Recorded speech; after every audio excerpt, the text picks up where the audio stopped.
Привет. I'm Chuck Olena. I'm a Ukrainian-American who was baptized with the name Yaroslav, which also happens to be the name I use in the Society for Creative Anachronism, a medieval reenactment organization. And that's kind of why I'm doing videos, is I am trying to bring Eastern European culture, especially, the culture of Kievan Rus to life, and also its history. And so I'm doing a series of videos, and some of it's covering the mythology and folklore, and some of it just is about day-to-day living. And I decided I needed to cover the various rulers who are mentioned in the primary chronicle, which is like part of the main source material for that time period. So the person we're going to talk about today is Olga. Okay, that sounds weird. Everybody else would see the name Olga and they would pronounce it Olga. Okay, she is of Norse descent, and her Old Norse name was Helga. She served as the first woman who ruled Kievan Rus, and that was between like 945 to 960 when her son Sviatoslav came of age. And she also was baptized and took the name Elena. Ukrainians would say Olena. And was working on bringing Christianity to the people of Kievan Rus. She doesn't get that full credit because it's her grandson Volodymyr who actually does the deed. But she's venerated as a saint in the Eastern Orthodox Church. Her feast day is July 11th. Okay, so let's get into a bit of her history. So, according to the primary chronicle, Olga was born in Pleskov, of Varangian descent. Little's known about her life before her marriage at the age of 15 to Prince Ihor, everybody else would say Igor, the first of Kyiv, the son and heir of Rurik, founder of the Rurik dynasty, and the birth of their son Sviatoslav. After his father's death, Ihor was under the guardianship of Oleg, who had consolidated power in the region, and he conquered neighboring tribes, and he established a capital in Kyiv, and this became known as Kievan Rus, a territory that covered parts of Ukraine, Belarus, and Russia. Now, the Drevlians, or in the primary chronicle, it's Derevlians, from the word derevo, meaning wood. The Drevlians, they were a neighboring tribe with which the growing Kievan Rus Empire had a complex relationship. They'd joined Kievan Rus in military campaigns against Constantinople and paid tribute to Ihor's predecessor Oleg. They stopped paying tribute upon Oleg's death and instead gave money to a local warlord. Ihor's Druzhina, his followers, complained. According to the primary chronicle, the servants of Sveinald are adorned with weapons and fine raiment, but we are naked. Go forth with us, O prince, after tribute, that both you and we may profit thereby. So, in the year 6453, as the chronicle reckoned it, or 945, Ihor set out to the Drevlian capital and tried to force the tribe to pay tribute to Kievan Rus. Confronted by Ihor's larger army, they folded and paid him. As Ihor and his army rode home, however, he decided the payment was not enough and returned with only a small escort seeking more tribute. Upon his arrival in their territory, the Drevlians murdered Ihor. According to the Byzantine chronicler Leo the Deacon, Ihor's death was caused by a gruesome act of torture in which he was, quote, captured by them, tied to tree trunks, and torn in two. This may have been sensationalized to justify what follows. Now that Prince Ihor is dead, the Drevlians see this is a prime opportunity. They feel they can force Ihor's widow, Olga, to marry their Prince Mal, and yes, she has a son, Sviatoslav. The plan is ultimately to shape Sviatoslav towards their ends once they have control of Mom. But this is the beginning of a monumental revenge in 4 acts. So the Drevlians send 20 of their best men by boat to Olga, and they arrive in Kyiv, and they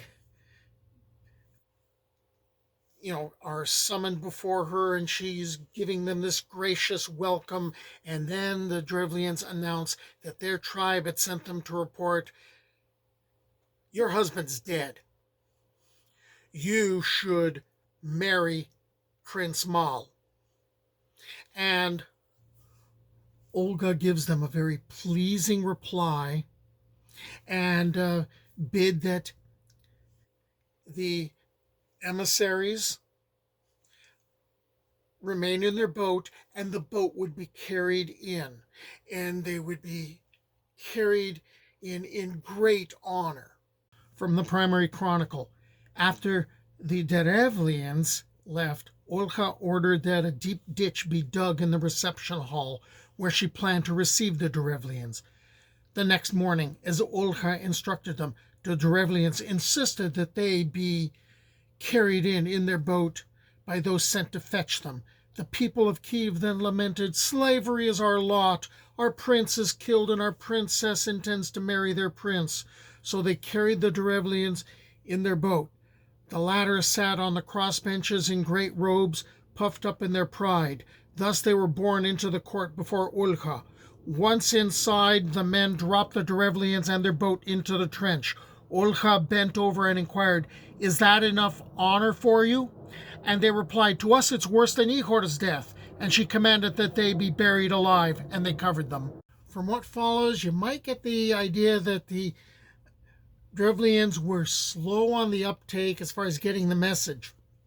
But it's possible this could be an alternate ending, and that maybe the chroniclers couldn't resolve which one was the correct one, so they used both. Both may have happened. And the second story is basically the Drevlians required Olga to appear before them, and she said, hey, select some of your most distinguished men to come and get me, otherwise my people aren't going to let me go. And so the Derevlians are going to dispatch their most distinguished men. More from the primary chronicle. When the Derevlians arrived, Olga commanded that a bath should be made ready and invited them to appear before her after they had bathed. The bathhouse was then heated, and the Derevlians entered in to bathe. Olga's men closed up the bathhouse behind them, and she gave orders to set it on fire from the doors, so that the Derevlians were all burned to death. Okay, so 2 parties are dead, if you buy the idea that both instances happened.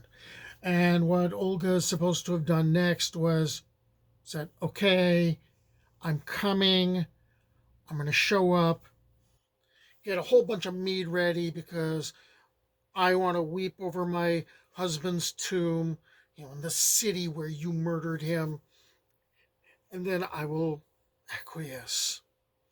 And apparently the Drevlians do this, and she lets them get good and drunk, and her guys are apparently either really sober or can hold their liquor, and they just slaughter like 5,000 of the Drevlians, according to the primary chronicle.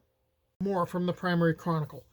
Olga sent another message to the Drevlians, this time ordering them to prepare great quantities of mead in the city where you killed my husband, that I may weep over his grave and hold a funeral feast for him.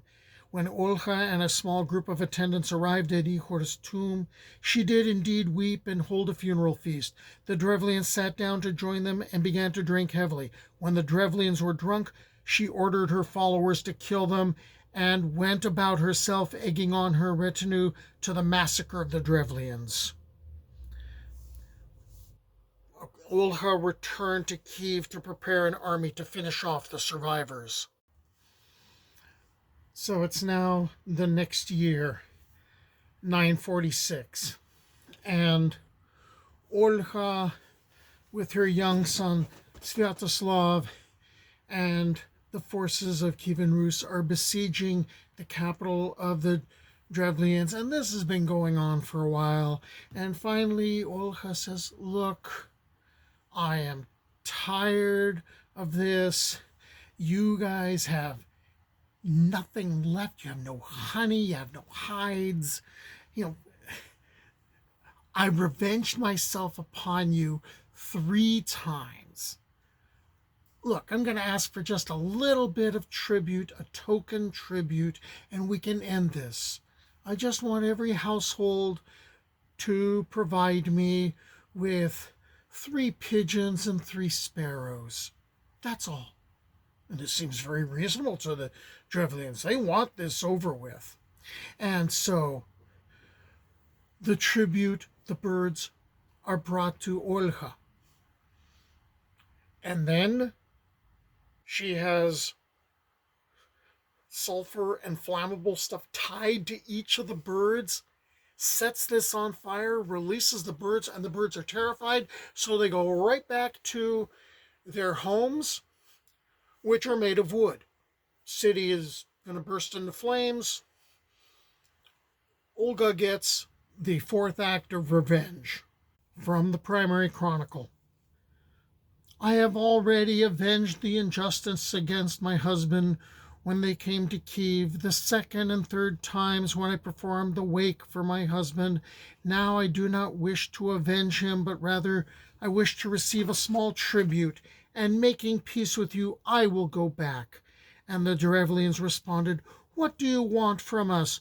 We will happily provide you with honey and hides." And she replied to them, "There is by now for you neither honey nor hides, but I seek little from you. From each house provide me with 3 pigeons and 3 sparrows, for I do not wish to impose a burdensome tribute as my husband, but I seek a small part of this from you. For you have been wearied by siege, so that I seek this small portion from you." The Drevlians, having become happy, collected from each house 3 pigeons and 3 sparrows, and sent to Olga with a greeting. And Olga said to them, "Indeed, you have submitted to me and my child. Go to the city, and I will arrive in that city." The Drevlians, having become happy, entered into the city and informed the people, and the people rejoiced in the city. Olga then instructed her army to attach a piece of sulfur bound with small pieces of cloth to each bird. At nightfall, Olga told her soldiers to set the pieces aflame and release the birds. They returned to their nests within the city, which subsequently set the city ablaze. As the primary chronicle tells it, there was not a house that was not consumed, and it was impossible to extinguish the flames because all the houses caught fire at once. As the people fled the burning city, Olga ordered her soldiers to catch them, killing some of them, giving the others as slaves to her followers. She left the remnant to pay tribute. All right, so what else did Olga do besides this epic revenge? Okay, since Ihor kind of screwed up with his demands for excessive tribute, at least that's what the primary chronicle implies, and that's why he got killed, Olga ended up changing the system of tribute gathering. It's called Puliudny, and that was supposed to be one of the first legal reforms recorded in Eastern Europe. Since she was a desirable catch, if you remained on her good side, there were lots of proposals for marriage, and Olga managed to avoid that. So she avoided those particular entanglements. And in about 955, she converted to Christianity in Kyiv. And 2 years later, she went down to Constantinople and did it again very formally. Came back and tried to spread Christianity amongst the Kievan Rus. Her son Sviatoslav, he pretty much had gone native, and he was worshiping the gods of Perun and Velos and all those guys. So he wasn't buying it, but he respected mom's religion. And she passed in like 969, and was later made a saint in the Eastern Orthodox Church. So, okay, we're going to move on to other territory, and I'll cover other leaders and wade through the primary chronicle, but those will be in other videos. So if you haven't subscribed, please do so. Okay, do побачення.